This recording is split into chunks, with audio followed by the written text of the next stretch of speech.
रही है जो कि है HMPV यानी human metapneumo virus. HMPV virus human metapneumo virus HMPV। कुछ लोगों का तो ये तक कहना है कि जो वायरस है ना ये कोविड-19 जितना खतरनाक है, जबकि कुछ लोग तो ये भी बोल रहे हैं कि इस वायरस की वजह से देश भर के सारे एग्जाम्स कैंसिल हो सकते हैं, जैसे कि IIT JEE NEET board exam तक भी कैंसिल हो सकते हैं। जबकि कुछ लोग तो ये भी बोल रहे हैं कि ये वायरस इतना ज्यादा खतरनाक है कि शायद देश भर में फिर से लॉकडाउन लग सकता है। संपूर्ण लॉकडाउन होने जा रहा है। लॉकडाउन इन नागपुर पूरे देश में लॉकडाउन। तो चलिए आज समझते हैं साइंटिफिकली क्या ये वायरस इतना खतरनाक है भी या नहीं, और अगर है तो आखिर क्या कॉन्सिक्वेंस हो सकते हैं, और क्या लॉकडाउन लग सकता है, और क्या स्टूडेंट के पेपर फिर से कैंसिल हो सकते हैं। एकदम समझते हैं डिटेल में। तो हाय एवरीवन, मेरा नाम है प्रशांत। बहुत सारे आपने भी आज तक वीडियोस देख ली होंगी। बहुत लोग हैं जो कि सोशल मीडिया पे आ रहे हैं, यूट्यूब पे आ रहे हैं, बहुत सारे न्यूज चैनल्स पे आ रहे हैं और वो HMPV के बारे में बात कर रहे हैं। कुछ लोग ये बोल रहे हैं कि बहुत खतरनाक है, जबकि कुछ लोग ये कह रहे हैं कि बिल्कुल बड़ी चीज नहीं है, हर साल आती है और HMPV कोई बड़ा वायरस नहीं है, कोविड-19 जैसा तो बिल्कुल भी नहीं है। जबकि कुछ लोग ये बोल रहे हैं कि इतना खतरनाक है कि एग्जाम भी कैंसिल हो सकते हैं। अब बहुत सारे स्टूडेंट्स भी परेशान हैं, उन्हें समझ नहीं आ पा रहा है कि आखिर कौन सच बोल रहा है, कौन झूठ बोल रहा है। तो चलिए इस वायरस को एकदम डिटेल में समझ लेते हैं। आज की वीडियो में मैं बहुत सारे झूठों का पर्दाफाश करने वाला हूं, बहुत सारे सच तुम्हें बताने वाला हूं। ये जो लोग बोल रहे हैं ना कि वायरस ऐसा है वैसा है, एकदम डिटेल में समझते हैं साइंस की मदद से। तो सबसे पहले समझते हैं वायरस आया कहां से। तो ऑब्वियस सी बात है, ये वायरस भी जैसे कोविड-19 आया था वैसे ये वायरस भी आया है आपके चीन से यानी चाइना से। तो आखिर इस वायरस की हिस्ट्री क्या है, तो हिस्ट्री को एकदम डिटेल में समझते हैं। ये जो वायरस था ना वो 1950 में ही आ गया था, यानी कोई नया वायरस नहीं है। लोग डरा रहे हैं कि खतरनाक वायरस आ गया, नया वायरस आ गया, जबकि बोला ऐसा जा रहा है कि जो वायरस है 1950 से पहले का वायरस है। पहली बार इसका डिटेक्शन हुआ था अराउंड 2001 में, और वो भी कहां पर, नीदरलैंड के अंदर। नीदरलैंड के अंदर इसके एक दो केसेस पाए गए थे, तब इस वायरस का नाम रखा गया था और लोगों को पता चला था कि अच्छा HMPV नाम का भी कोई वायरस होता है, यानी ये वायरस कोई नया नहीं है सबसे पहले। और ध्यान रखना जो कोविड वाला वायरस आया था वो थोड़ा नया वायरस था, बट ये जो वायरस है ये पुराना वायरस है, ठीक है।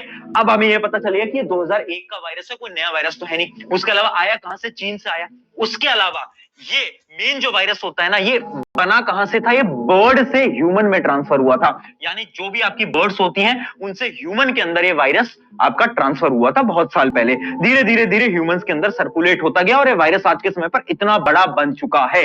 बट सवाल अब भी वो है कि आखिर ये जो वायरस है ये ट्रांसफर कैसे होता है, इसके प्रिकॉशंस क्या होते हैं, और अगर ये वायरस इतना बड़ा फैल जाता है तो आखिर इसके कॉन्सिक्वेंस क्या होंगे। तो उसको भी एकदम डिटेल में समझ लेते हैं। सबसे पहले ये समझते हैं कि जो वायरस है इसके सिम्टम्स क्या होते हैं, हमें कैसे पता चलेगा कि हमें HMPV जैसा बड़ा वायरस हो गया है। तो सिंपल सी चीज है, इसके सिम्टम्स भी एकदम कोविड-19 की तरह है। कोविड में क्या होता था, गले में थोड़ा दर्द होने लगता था, कफिंग होने लगती थी, गले में थोड़ी सी प्रॉब्लम होने लगती थी और सांस लेने में दिक्कत आने लगती थी। सेम चीजें यहां पर आपको देखने को मिलेंगी, जो कि है कफ, नेजल कंजेशन, यानी आपके नाक रुक जाती है, आपको सांस लेने में थोड़ी बहुत तकलीफ आने लगती है। उसके साथ फीवर भी यहां पर आ सकता है। बट एक डिफरेंस है जो कि HMPV और कोविड के अंदर है, वो ये है कि कोविड के केसेस में ये देखा गया था कि जो आपका ऑक्सीजन लेवल था वो भी कम हो रहा था, बट HMPV के केस में कोई भी ऑक्सीजन लेवल आपका कम नहीं हो रहा है। तो ये कुछ उसके सिम्टम्स हैं जिनसे कि आप ये पता लगा सकते हो कि HMPV वायरस आपको हुआ या नहीं हुआ है। इन सिम्टम को देख के आपको बिल्कुल समझ आ रहा होगा कि HMPV वायरस भी एकदम कॉमन कोल्ड की तरह है, और बहुत सारे डॉक्टर्स यही बोल रहे हैं कि डरने की आवश्यकता नहीं है, क्योंकि ये एक प्रकार का कॉमन कोल्ड है, क्योंकि सालों से चलता आ रहा है, जो कि इस महीने पे यानी सर्दियों के महीने में नॉर्मली सबको हो जाता है।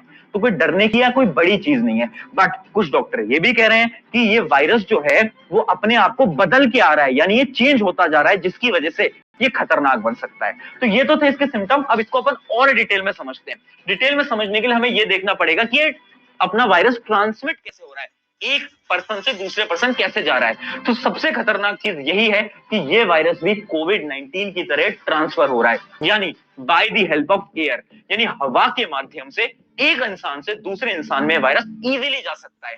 एक बार डिटेल में समझते हैं तो आप देख सकते हो ये एयरबोर्न वायरस है, यानी ये हवा की मदद से, यानी अगर किसी इंसान को हो रखा है वायरस, अगर वो छींकेगा या फिर वो खांसेगा तो हवा के अंदर सारे पार्टिकल्स आ जाएंगे, हवा के अंदर सारे वायरस आ जाएंगे और वो वायरस आपकी बॉडी के अंदर इजीली एंटर कर सकते हैं। उसके अलावा अगर कोई इंसान आपको टच कर लेता है जिसको वायरस है और उसके हाथ के ऊपर वायरसेस के पार्टिकल्स आ चुके हैं, तो वो भी आपकी बॉडी के अंदर जा सकते हैं। तो यानी by direct contact, by surfaces and by crowded places, एकदम सेम जैसा कि कोविड-19 में होता था। सारे ट्रांसमिशन सिम्टम्स भी इसके एकदम सेम है। Contact by surfaces and by crowded places, एकदम सेम जैसा कि कोविड-19 में होता था। सारे ट्रांसमिशन सिम्टम्स भी इसके एकदम सेम है जैसे कोविड-19 फैलता था। यानी फैलने के मामले में ये बहुत तेज है। जैसे कोविड-19 था, ये भी बहुत कम समय के अंदर बहुत सारी पॉपुलेशन के अंदर फैल सकता है। इसका यह मतलब है कि हाँ, हमें इससे सावधान तो रहना पड़ेगा, वरना बहुत लोग बीमार हो सकते हैं। तो ये थी इसकी ट्रांसमिशन की चीजें। अब बात करते हैं कितना सीवियर है, क्योंकि लोगों को ये लग रहा है क्या ये उतना ज्यादा सीवियर है भी या नहीं है। कोविड से तो बहुत लोगों की डेथ हुई थी, हम सब ने ये चीज देखी थी, बट क्या ये उतना सीवियर है? तो उसका आंसर आप ध्यान से देख सकते हो कि इसकी सीवियरिटी उतनी ज्यादा नहीं है। ये मात्र 1% रेस्पिरेटरी इंफेक्शन को कॉज कर रहा है। और ये किन लोगों के लिए सीवियर है? उन लोगों के लिए जिनको ऑलरेडी अस्थमा जैसी बीमारी है। अगर आप वो हो जिनको अस्थमा जैसी बीमारियां हैं, गले की बीमारियां हैं, सांस लेने में ऑलरेडी दिक्कत होती है, तो हाँ, ये वायरस आपके लिए बहुत बुरा साबित हो सकता है। बट अगर आप एक नॉर्मल इंसान हो, फिट हेल्दी इंसान हो, तो ये वायरस आपको कुछ भी नहीं करके जाएगा। ये वायरस थोड़ा सा हार्मफुल हो सकता है छोटे बच्चों के लिए, यानी जो 5 साल से कम की उम्र के हैं, और कुछ वो भी लोग जो कि ज्यादा एज में हैं, यानी 60 ईयर से प्लस के हैं, उनके लिए भी थोड़ा सा डेंजरस हो सकता है। बट अभी तक बड़ी एजेस में भी कोई भी ऐसा केस देखने को नहीं मिला है जिसमें किसी भी इंसान की डेथ हो गई हो। यानी ये वायरस उतना ज्यादा खतरनाक नहीं है जितना कि कोविड-19 था। तो हमें इस चीज से एकदम समझ में आ रहा है कि इसकी सीवियरिटी है वेरी लो डेथ रेट। इसकी डेथ रेट बिल्कुल भी ज्यादा नहीं है। इसका यह मतलब है कि इससे डरने की तो बिल्कुल भी जरूरत नहीं है। अब आते हैं पॉइंट पे।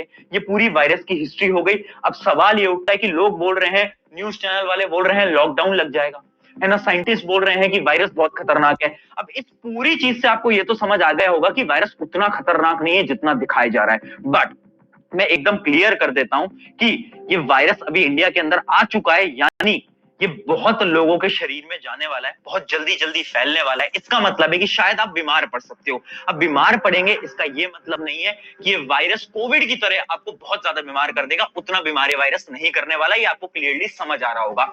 इसका ये मतलब है हमें पैनिक बिल्कुल भी नहीं होना है। जितने भी हेल्थ मिनिस्टर हैं हर एक स्टेट के, उन सब ने एक स्टेटमेंट दी है कि हम पूरी तरीके से तैयार हैं इस वायरस को काउंटर करने के लिए। अब आपके मन में जो सवाल चल रहा है कि एग्जाम कैंसिल होंगे या नहीं होंगे, क्या हमारे स्कूल्स बंद होंगे या नहीं होंगे, क्या लॉकडाउन लगेगा या नहीं लगेगा, तो उसका आंसर है साफ शब्दों के अंदर नो।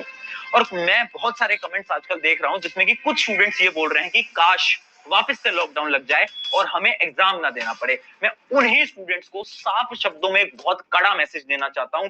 क्या आपको याद है जब कोविड-19 में लॉकडाउन लगा था तो उस वक्त क्या हुआ था? कितने लाखों लोगों की नौकरियां गई थी।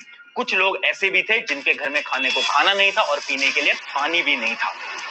और आपके स्कूल बंद होना शायद उतनी बड़ी चीज नहीं है जिससे कि बहुत सारे लोगों की जानें भी गई थी। तो अब आप खुद डिसाइड करो, आपके लिए स्कूल बंद करना ज्यादा इंपॉर्टेंट है या फिर लाखों लोगों की जिंदगी बचाना इंपॉर्टेंट है। और मैं आपको ये भी बता देता हूं, जितने भी बोर्ड के स्टूडेंट्स हैं जो कि ये सोच रहे हैं कि लॉकडाउन लगने से उन्हें बोर्ड एग्जाम नहीं देना पड़ता, तो कोविड-19 में क्या हुआ था, जब लॉकडाउन लगा था तो उनके बोर्ड के मार्क्स उनके प्री बोर्ड के मार्क्स से डिसाइड करे गए थे। और प्री बोर्ड तो किसी भी स्टूडेंट का अच्छा नहीं जाता, वो सबको पता होता है। यानी बोर्ड वाले स्टूडेंट्स के लिए तो बहुत बड़ी प्रॉब्लम खड़ी हो सकती है। इसका साफ मतलब है कि हम में से किसी को भी ये नहीं सोचना चाहिए कि काश लॉकडाउन लग जाए, क्योंकि वो सोच ही बहुत ज्यादा बेकार है।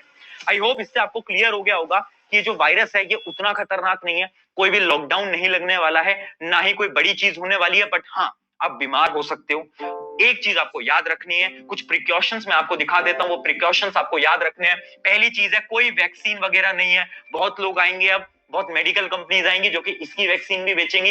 अभी तक कोई वैक्सीन नहीं है, टेंशन नहीं लेनी है। कोई इसका कोई स्पेसिफिक ट्रीटमेंट नहीं है। ये नॉर्मल कोल्ड की तरह है। अगर आपको एक कोल्ड हो जाता है, आप नॉर्मल डॉक्टर के पास जाओगे, वो आपको 2-3 दवाइयां देंगे, 3-4-5 दिन के अंदर आप नॉर्मली सही हो जाओगे। अगर आपके पेरेंट्स को प्रॉब्लम हो जाती है, डरने घबराने की कोई बड़ी चीज नहीं है, नॉर्मल है, सबके साथ हो रहा है, आपके साथ भी हो सकता है। और आप बहुत चीजों को आपको फॉलो करना है, इसके अलावा कुछ करने की जरूरत नहीं है। ध्यान में रखना है कि वायरस उतना खतरनाक नहीं है। और अगर तुम एक स्टूडेंट हो तो अपनी पढ़ाई पे फोकस लगा कर रखो, क्योंकि एग्जाम्स होंगे और तुम्हें एग्जाम के अंदर अच्छा परफॉर्म करना पड़ेगा। ऑन दिस नोट शुक्रिया एवरीवन, आई होप आपको वीडियो अच्छी लगी होगी। मेरा नाम है प्रशांत, मिलते हैं किसी नेक्स्ट वीडियो के अंदर।